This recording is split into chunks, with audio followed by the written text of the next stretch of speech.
दोस्तों सोचिए अगर ऐसा हो कि आपको क्लियरली मालूम हो कि एक एप्पल खाने से आपका कितना ब्लड शुगर बढ़ेगा या एक रोटी खाने से या चावल खाने से या कोई मीठा पदार्थ खाने से आपका कितना ब्लड शुगर बढ़ सकता है।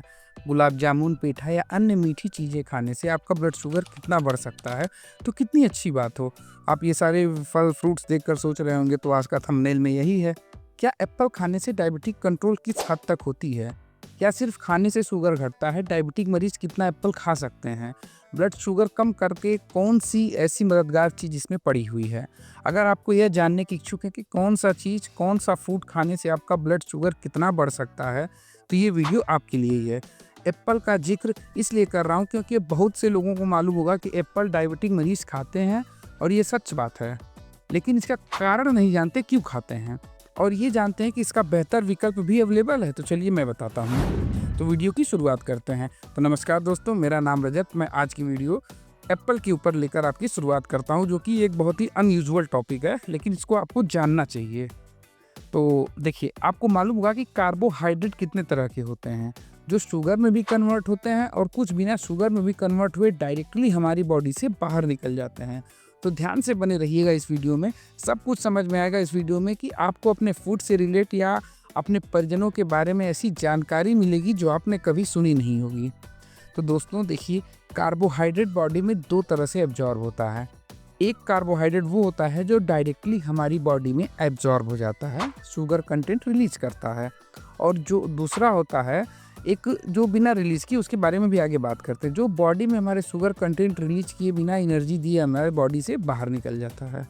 नहीं समझ में आया? देखिए, आजकल हम ऐड देख रहे होंगे एक्टिव फाइबर्स का, तो इनका क्या कहना है, शुगर लेवल इंक्रीज ना करते हुए हमारी बॉडी में जाते हैं, इंस्टेंट एनर्जी देते हैं और फिर हमारी बॉडी से निकल जाते हैं, जिन्हें हम फाइबर्स कहते हैं। तो देखिए, लेकिन कार्बोहाइड्रेट हमारी बॉडी में जो एब्जॉर्ब होते हैं उनको ग्लाइसेमिक कार्बोहाइड्रेट कहा जाता है। ये ध्यान दीजिएगा, ये टर्म अभी आगे कई बार आएगा। और जो कार्बोहाइड्रेट हमारी बॉडी में एब्जॉर्ब नहीं होते उन्हें हम फाइबर्स कहते हैं। इस तरह से जो वो अनडाइजेस्टेड कार्बोहाइड्रेट भी हम उन्हें कह सकते हैं, और ये उन लोगों के लिए बेहतर विकल्प होता है जो बिना वेट गेन किए हेल्दी दिखना चाहते हैं, जैसे एक्टर हो गए या एक्ट्रेस हो गए, क्योंकि उनकी पूरी ज़िंदगी, उनका करियर जो उनके लुक के ऊपर ही डिपेंड करता है। हम यह मान कर चलते हैं कि इन्हें मेंटेन करने के लिए उन्हें लगभग नहीं के बराबर खाना पड़ता है, क्योंकि ज़रा सा भी मोटे दिखेंगे तो उनका लुक खत्म हो जाएगा। अब देखिए, हम टोटल कार्बोहाइड्रेट में से अगर फाइबर को हम लेस कर दें तो नेट कार्बोहाइड्रेट मिल जाएगा जो हमारी बॉडी एब्जॉर्ब कर सकती है। अब हमें यह कैसे पता कि आगे क्या होने वाला है? तो देखिए, अगर हम यह जानना चाहते हैं कि कौन सा फूड खाने से कितना ब्लड शुगर इंक्रीज होगा, तो मैथमेटिकल कैलकुलेशन से हम इसके बारे में आपको आगे बताते हैं। देखिए क्या होता है, इनको समझने के लिए हमको 2 चीज़ों को जानना पड़ेगा। पहला ग्लाइसेमिक इंडेक्स और दूसरा ग्लाइसेमिक लोड। बहुत ज़्यादा कठिन नहीं है, बस 2 मिनट आप ध्यान दीजिएगा, आपको समझ में आ जाएगा जीआई किसे कहते हैं। अब ग्लाइसेमिक इंडेक्स क्या होता है उसके बारे में मैं आपको बताता हूँ। देखिए, अगर हम कोई फूड खाते हैं तो उसमें जो कार्बोहाइड्रेट होता है वह शुगर के रूप में कन्वर्ट होता है, ऐसा हम जानते हैं। अब शुगर में तो कन्वर्ट हो गया, लेकिन वह शुगर हमारी बॉडी में कितनी स्पीड से लगेगा, किस मानक पैमाने से लगेगा, इसको हम ग्लाइसेमिक इंडेक्स का पैमाना कहते हैं।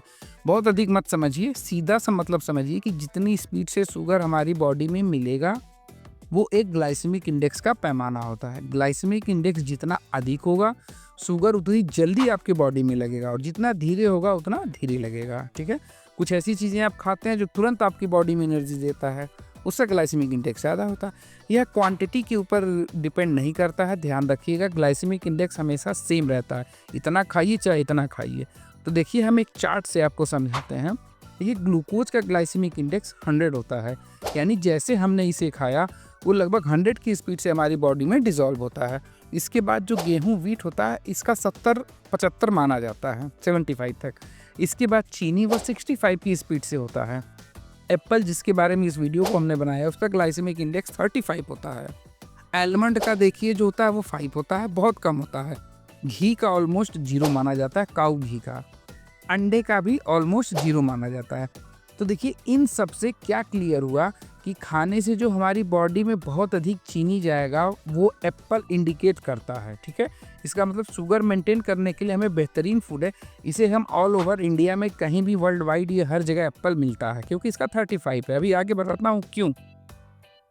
देखिए डायबिटिक पेशेंट के जितना कम ग्लाइसेमिक इंडेक्स का फूड होगा उतना धीरे धीरे ब्लड में डिजॉल्व होगा, उतना धीरे उनका शुगर बढ़ेगा। यहाँ तक बात क्लियर है?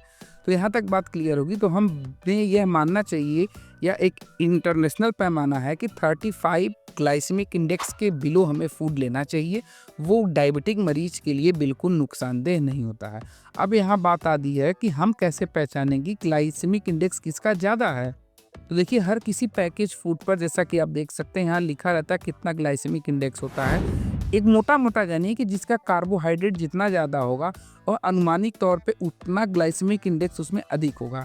जिसमें कार्बोहाइड्रेट अधिक है वो ग्लूकोज टूटेगा, कार्बोहाइड्रेट बनाएगा, उतना ग्लाइसेमिक इंडेक्स ज़्यादा होगा। ठीक है, अब देखिए उदाहरण के लिए हम बताते हैं आजकल ज़्यादातर फूड्स बनाए जाते हैं जिनका ग्लाइसेमिक इंडेक्स 80 होता है।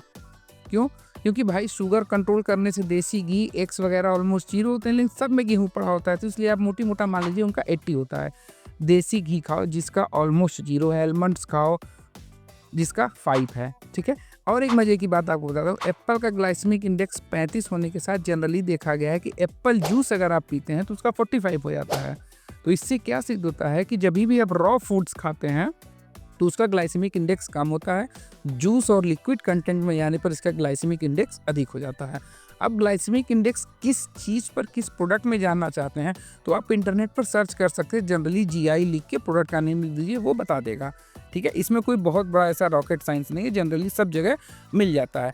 आप जानना चाहते हैं कि ग्लाइसेमिक लोड क्या होता है, तो ग्लाइसेमिक लोड हमारी बॉडी में जो पड़ रहा होता है, इसे जानने के लिए हमें कार्बोहाइड्रेट जो होता है वो टूटता है, बॉडी में शुगर इम्प्लांट करता है और एनर्जी मिलती है। लेकिन कितनी एनर्जी मिलती है और कितना शुगर हमें लेना चाहिए हमारी बॉडी में, ये भी हमें जानकारी होनी चाहिए। ठीक है, तो अब देखिए हमारी पूरी बॉडी में कितना शुगर होता है इसके बारे में हम जानते हैं। पूरी हमारी बॉडी में कितना शुगर होता है, तो हम 1 लीटर ब्लड में 1 ग्राम शुगर मानते हैं, यानी हमारी बॉडी में 4.7 अप्रॉक्सीमेट 5 लीटर ब्लड होता है, तो हमारी बॉडी में 5 ग्राम शुगर मान सकते हैं आप, होता है, थ्योरेटिकली होता है। कुछ लोग सोच रहे होंगे कि एक चाय की छोटी चम्मच भी 5 ग्राम की होती है, तो जी हाँ, पूरी बॉडी में केवल हमें 5 ग्राम ही चीनी होता है। यह सच्चाई आप कहीं भी सर्च कर लीजिए, अगर आप नेट पर भी सर्च करेंगे तो ये इतना ही दिखाएगा। और दिन भर में आप कितना चीनी लेते हैं आप खुद ही सोच सकते हैं, यानी अगर 1 चम्मच चीनी डाल दीजिए तो लोगों को अच्छा नहीं लगेगा। इसके बारे में आप खुद जानते हैं जनरली शुगर बढ़ने की बात क्यों और कैसे होती है। अब यहाँ से आपको बात धीरे धीरे क्लियर हो रही होगी, तो थोड़ा सा और मैं आपको बताना चाहूँगा, 2 मिनट और रुकिएगा। देखिए आजकल लोग कहते हैं कि चीनी खाने से, मीठा खाने से बॉडी में एनर्जी आती है। जी हाँ, थोड़ी बहुत आती है, हम भी मानते हैं, लेकिन बॉडी में पूरा काम जो होता है रिपेयर मेंटेन का, वो कार्बोहाइड्रेट, फैट और प्रोटीन से होता है, चीनी से कुछ नहीं होता। ये बिल्कुल मिथक है। तो देखिए ग्लाइसेमिक लोड का जो फॉर्मूला होता है, glycemic load equal to glycemic index and जो टोटल कार्बोहाइड्रेट होता है उसमें से माइनस कर दीजिए और 100 से डिवाइड कर दीजिए। उदाहरण के लिए मैं आपको बताता हूँ कि गेहूं का ग्लाइसेमिक लोड निकालते हैं तो ग्लाइसेमिक लोड 70 होता है और इसका कार्बोहाइड्रेट भी 70 होता है, तो इसको हम डिवाइड 100 करेंगे तो यह 49 हुआ। यह 100 ग्राम गेहूं का ग्लाइसेमिक लोड होता है। ठीक इसी तरीके से 100 ग्राम चीनी का देखते हैं तो 65 इंटू 100 ग्राम डिवाइड बाई 100 तो 65 हुआ। अब चलिए हम एप्पल की तरफ देखते हैं। एप्पल का 35 होता है, तो एक इतना बड़ा एप्पल जो आप देख रहे हैं ये हम 100 ग्राम का मान के चलते हैं, तो इसका 35 इंटू कार्बोहाइड्रेट जिसमें 12 डिवाइड बाई 100 यानी 4.2, यानी 100 ग्राम एप्पल केवल 4.2 ग्लाइसेमिक लोड होता है, ध्यान दीजिएगा।